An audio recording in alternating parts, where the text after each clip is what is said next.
Welcome to 37 news. చదువుతున్నది శ్యామ్ కుమార్. నిరంతరం వార్తల కోసం చూస్తూనే ఉండండి మీ 37 న్యూస్. ఈరోజు దేశవ్యాప్తంగా రైతు సంఘాలు, కార్మిక సంఘాలు ఇచ్చిన పిలుపు మేరకు ఈరోజు బంటుమిల్లి, కుర్తివెన్ను మండలాల సంబంధించి రైతుల సంఘం, కార్మిక సంఘాలు ఆధ్వర్యంలో ట్రాక్టర్ బైక్ ర్యాలీ జరిగింది. కేంద్రంలో బీజేపీ ప్రభుత్వం ఇచ్చిన హామీలను నెరవేర్చాలని పార్లమెంటు సాక్షిగా లిఖితపూర్వకంగా మోడీ రాసి ఇచ్చిన హామీలను నెరవేర్చాలని ఒంటిమిల్లి బస్టాండ్ దగ్గర నుంచి మచిలీపట్నం రోడ్డు పెట్రోల్ బొంకు వరకు, అక్కడి నుంచి లక్ష్మీపురం సెంటర్ మీదుగా దుర్గామహల్ వరకు, అక్కడి నుంచి ఎంఆర్ఓ ఆఫీస్ వరకు ఈ ర్యాలీ కొనసాగింది. ఈ ర్యాలీని ఉద్దేశించి రైతు సంఘం జిల్లా కార్యదర్శి గౌరీశెట్టి నాగేశ్వరరావు మాట్లాడుతూ, రైతులకు మద్దతు ధర ప్రకటించాలని, రైతులకు రుణమాఫీ చేయాలని తదితర డిమాండ్లపై ఈరోజు ఈ ర్యాలీ నిర్వహించామని, కేంద్రంతో మోడీ ఇచ్చిన హామీలను నిలబెట్టకుండా రైతులపై దుర్మార్గంగా దాడి చేస్తున్నారని, దీన్ని రైతు కార్మికుల సంఘాల ఖండిస్తున్నాయని అన్నారు. మండల కార్యదర్శి మాజెట్టి శివ శ్రీనివాసరావు మాట్లాడుతూ, కేంద్రంలో బీజేపీ ప్రభుత్వం ఇచ్చిన హామీలను నెరవేర్చామని, అడిగితే రైతులపై దుర్మార్గంగా దాడులు చేస్తున్నారని, ఇప్పటికైనా నరేంద్ర మోడీ రైతాంగ, కార్మిక, ప్రజా వ్యతిరేక విధానాలని మానుకోపోతే రానున్న ఎలక్షన్లో ప్రజలు తగిన బుద్ధి చెప్తారని ఆయన హెచ్చరించారు. రైతు సంఘం మండల కార్యదర్శి లంకా దాసుల అజయ్ గౌస్ మాట్లాడుతూ, విద్యుత్ సంస్కరణ బిల్లుల్లో వెనక్కి తీసుకుంటామని, ఇప్పుడు స్పాట్ మీటర్ల పేరుతో రైతులపై భారం మోపే పని చేస్తున్నారని, కేంద్రాలను రాష్ట్ర రైతులపై భారాలను మోపుతున్నారని, ఇచ్చిన హామీలను నిలబెట్టుకోవాలని కోరారు. మత్స్య కార్మిక సంఘం రైతు అధ్యక్షులు కొల్లేటి శ్రీనివాస్ రావు మాట్లాడుతూ, కేంద్రంలో, రాష్ట్రంలో రైతాంగ కార్మికులు వ్యతిరేక విధానాలను అమలు చేసే ప్రభుత్వాలను నడుస్తున్నాయని, కేంద్రంలో హర్యానా, పంజాబీ రాష్ట్రాల నుంచి రైతుల సమస్యలపై అంతర్జాతీయ వాణిజ్యం పేరుతో భారతదేశంలో ఉన్న అన్ని వనరుల దోచుకుంటున్నారని ఆయన అన్నారు. రైతులకు ఉపయోగపడే పద్ధతుల్లో చట్టాలు తీసుకురావాలని, ఇది రైతులకు, ప్రజలకు ఉపయోగపడే విధంగా ఉండాలని ఆయన అన్నారు. ఈ కార్యక్రమంలో బండిమిల్లి, కత్తివెన్ను రైతుల చిటికేనేటి సీతారామయ్య, ముప్పశెట్టి వెంకటేశ్వరరావు, వీరంకి కుమారస్వామి, గౌరీశెట్టి వెంకన్న, సుబ్రహ్మణ్యం, నాగిశెట్టి రామారావు, గౌరీశెట్టి, వీరుకొండ పాములు, వినయ్, జనార్దన్ రావు, ఐసియు నాయకులు కె రవి, బిల్డింగ్ నాయకులు Choppa Baji, RK welding union నాయకులు నాగేంద్ర కుమార్, దుర్గాప్రసాద్, పంచాయతీ వర్కర్స్ నాయకులు నాగరాజు, వంగలరాజు, బొడ్డు నాగరాజు, సౌలి వెంకన్న, వి రాంబాబు, శ్యామలరావు తదితరులు పాల్గొన్నారు. ఈ రోజున సంయుక్త కిసాన్ మోర్చా మరియు ట్రేడ్ యూనియన్ సంఘాల ఆధ్వర్యంలో భారతదేశ వ్యాప్తంగా పిలుపునివ్వటం జరిగింది. ఎందుకంటే కేంద్ర ప్రభుత్వం గతంలో రైతులు పోరాటం చేసినప్పుడు లిఖితపూర్వకంగా హామీలు ఇవ్వటం జరిగింది.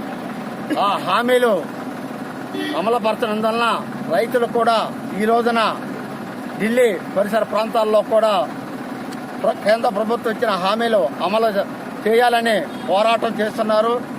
ఈ మధ్యకాలంలో కూడా వారిపైన కూడా దారుణంగా బీజేపీ ప్రభుత్వాలు హింసాత్మకంగా దాడులు చేయటం, ఒక యువ రైతు శుభకిరణ్ సింగ్ కూడా చనిపోవటం, అలాగే గుండె జబ్బులతో కొంతమంది ఇంకా రైతులు సుమారు 4 చనిపోవడం జరిగింది. ఇది చాలా దురదృష్టకరం. ఇది బీజేపీ ప్రభుత్వం ఇవాళ ఇలాంటి నిర్ణయాలు తీసుకుంటం వలన రైతులు కూడా ఇప్పుడు కూడా బలైపోయారు.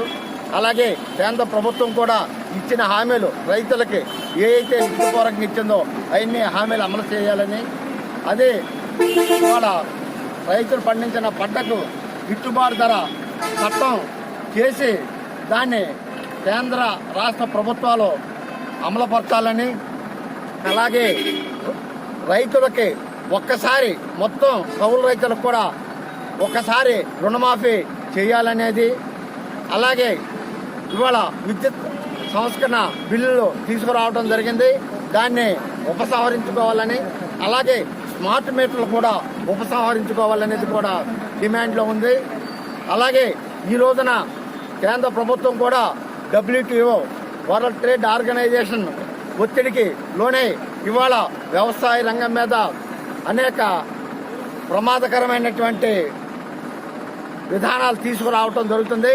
అందుకనే అన్ని రైతు సంఘాలు సంయుక్త కిసాన్ మోర్చా ఆధ్వర్యంలో ప్రతిఘటన చేయడం జరుగుతుంది. ఇవాళ ఈ WTO ఒప్పందం ప్రకారం చేస్తే వ్యవసాయ రంగం తీవ్రంగా దెబ్బతింటుంది, రైతులు నష్టపోతారు. కాబట్టి ఇవాళ WTO ఏంటంటే వ్యవసాయ రంగంలో సబ్సిడీలు ఇవ్వద్దనేది కూడా వాళ్ళు చెప్పడం జరుగుతుంది. ఇవాళ వాస్తవంగా కేంద్ర ప్రభుత్వం కూడా సబ్సిడీలు గణనీయంగా ప్రతి సంవత్సరం బడ్జెట్లో తగ్గించడం జరిగింది.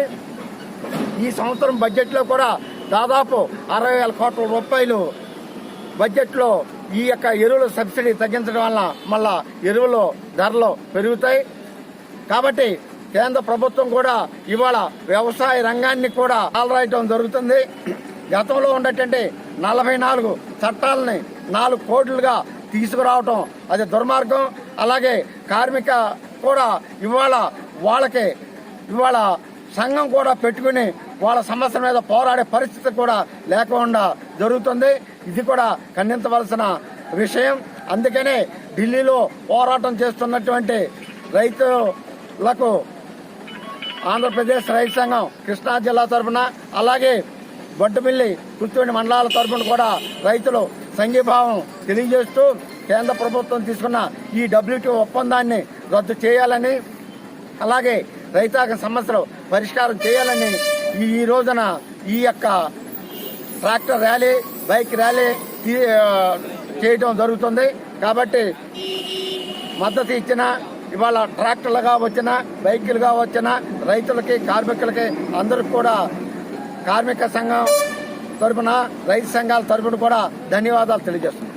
వ్యాప్తంగా రైతులు రైతాంగ సమస్యల మీద ఉద్యమం చేస్తున్నారు. హర్యానా, పంజాబ్ రాష్ట్రాల్లో మనందరికీ తెలిసిందే. అయితే ఈ ఉద్యమం ఎందుకు చేస్తున్నారు ఏంటనేది మనందరూ గ్రహించాలి. గతంలో నరేంద్ర మోడీ రైతాంగ చట్టాలను రద్దు చేస్తామని చెప్పని కొన్ని వాగ్దానాలు చేశాడు. వాగ్దానాలు చేస్తమే కాదు, రాతపూర్వంగా రాశాడు. ఇప్పుడు ఏమైందంటే అవన్నీ కూడా ఏంటంటే తొంగలో తొక్కేసి మళ్ళా తిరిగి రైతులకి నష్టం చేసే చట్టాలను మనం తీసుకొచ్చే పరిస్థితి చేస్తున్నాడు. దీన్ని మనం రద్దు చేయాలని చెప్పని, పాత చట్టాలను రద్దు చేయాలని చెప్పని, రైతాంగానికి ఉపయోగపడే చట్టాలను తీసుకురావాలని చెప్పని CITU కార్మిక సంఘంగా మేము కూడా రైతులకు సంఘీభావం తెలియజేస్తున్నాం. కార్మికులు, కర్షకులు ఏకమైతే నరేంద్ర మోడీ ఇంటికి వెళ్లే పరిస్థితి తథ్యమని చెప్పని మేము ఈ పరంగా హెచ్చరిస్తున్నాం. ఈ రేపు జరిగే ఎలక్షన్లో నరేంద్ర మోడీ ఇంటికి పంపించాల్సిన అవసరం ఉంది. తన అభిప్రాయాలు మార్చుకోకపోతే మనం తప్పనిసరిగా ఉద్యమాన్ని ఉధృతం చేయాలని చెప్పని మేము CITU అంటే కార్మిక సంఘాలుగా మేము డిమాండ్ చేస్తున్నాం. మన బడ్జెట్లో రైతాంగానికి తీరని నష్టం జరిగింది. ఆ నష్టాన్ని రైతాంగం తీవ్రమైన సంక్షోభంలోకి, ఇప్పటికే వ్యవసాయం సంక్షోభంలో ఉంది. భారతదేశం మొత్తం మీద లక్షల మంది ఆత్మహత్యలు చేసుకుంటున్నారు. వ్యవసాయాన్ని సంక్షోభానికి నెట్టిన బాధ్యత మాత్రం ప్రధానమంత్రి నరేంద్ర మోడీ బీజేపీ పార్టీదే. ఎందుకంటే ఒక పక్క బడ్జెట్ పెడతా ఉంటే, ఒక పక్క నిర్మలా సీతారామన్ బడ్జెట్ పెడతా ఉంటే ఈ బడ్జెట్ను వ్యతిరేకించండి మరి నిర్మలా సీతారామన్ భర్తే వ్యతిరేకించిన పరిస్థితి ఈ రోజున. ఇది బడ్జెట్ రైతులకి నష్టదాయకమైన ఆయన స్పష్టంగా చెప్పాడు. అందుకని హర్యానా రైతులు, పంజాబ్ రైతులు ఈరోజు సరిహద్దులు దాటి మరి ఢిల్లీ మీదక వెళదామని నిరసన తెలియజేస్తుంటే వాళ్ళ మీద మరి రైతాంగం ఈ దేశ పౌరులో కాదో, భారతదేశ పౌరులో కాదో మరి మోడీకి తెలియట్లేదు. ఎందుకంటే వాళ్ళని డ్రోన్ల ద్వారా వాళ్ళ